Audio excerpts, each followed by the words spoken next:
Vonji in okus nam bogatijo življenje. V možganih sta center za poh in center za spomin blizu skupaj. In zato lahko določen vonj zbudi spomin na določeno življenjsko situacijo. Knjiga Vonji življenja diši po življenju. Ko je bil rokopis končan, sem se povezala z založbo Primus, imela sem srečo, ki je v presenetljivo kratkem času izdala knjigo v okviru zbirke Avtorji. Sodelujemo zgledno in prijazno komuniciramo.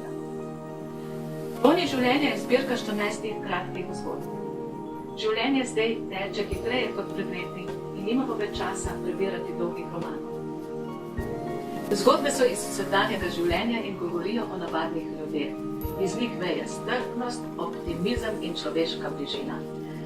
Med njimi so tudi hudomušne zgodbe, za katere me je navdihnilo poklicno življenje splošne zdravnice.